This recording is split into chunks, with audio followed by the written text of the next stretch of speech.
এখন আমাদের সময় এই রাষ্ট্রের পুনর্গঠন। যারা পাহাড়ে, যারা সমতলে আমরা বসবাস করছি, আমাদের ভিতরে হয়তো ধর্ম এবং বর্ণের পার্থক্য থাকতে পারে, কিন্তু আমরা সবাই বাংলাদেশী এবং এই পরিচয়েই আমাদের সবার উচিত গর্ববোধ করা।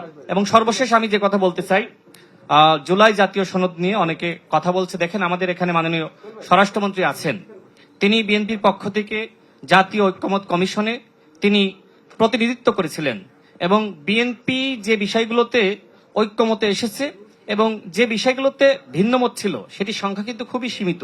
সেক্ষেত্রে বিএনপি সবার উদ্দেশ্যে বলেছিল যে এই ভিন্নমতের বিষয়গুলো আপনারা নির্বাচনী ইস্তেহারে উল্লেখ করেন এবং সেই মর্মে প্রত্যেকটা দল কিন্তু নির্বাচনী ইস্তেহারে সেটি উল্লেখ করেছিল এবং নির্বাচনের আগেই আমার কাছে মনে হয় যে সেই সংকট সমাধান হয়ে গেছে।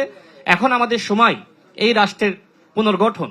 এই রাষ্ট্রের পুনর্গঠনে যদি সরকারি দল এবং বিরোধী দল আমরা একসাথে সমন্বিতভাবে কাজ করতে না পারি, তাহলে আজকে যে বিতর্ক, আমরা কি আসলে তাদেরকে ক্ষুদ্র নিগোষ্ঠী হিসেবে ডাকবো নাকি আদিবাসী হিসেবে ডাকবো? এরকম নানান বিতর্ক কিন্তু থেকেই যাবে। সুতরাং আমি মনে করি আসুন সবাই একসাথে কাজ করি, আমরা বাংলাদেশ গড়ে তুলি।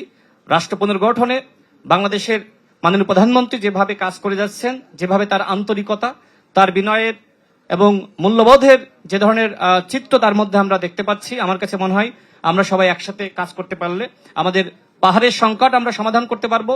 বিশেষ করে আমাদের প্রতিবেশী রাষ্ট্রের পক্ষ থেকে নানান ধরনের চক্রান্ত আমরা দেখি যে আমাদের পাহাড়ের সংকট আসলে জিইয়ে রাখা, এবং সেখানে আমাদের সেনাবাহিনীর সাথে প্রায়ই আমরা দেখি যে নানান গোষ্ঠী এক ধরনের মানে বলা যায় যে সংকট সৃষ্টি করে।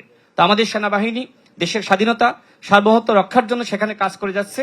ইনশাল্লাহ প্রতিবেশী যে কোনো রাষ্ট্র যদি মনে করে যে পাহাড়কে তারা উত্তাল করবে, পাহাড়কে নিয়ে চক্রান্ত করবে, সেই চক্রান্ত অতীতেও মোকাবেলা করা হয়েছে এবং আমাদের মাননীয় স্বরাষ্ট্রমন্ত্রী তিনি এর আগে দেখেছেন যে সেই মানে চট্টগ্রামে যে সংকট হচ্ছিল, বিশেষ করে জঙ্গল, একটি জঙ্গলকে কেন্দ্র করে, সেটিও কিন্তু তিনি সমাধান করেছেন। ইনশাল্লাহ যে কোনো সংকট বিএনপি সরকার মোকাবেলা করতে পারবে।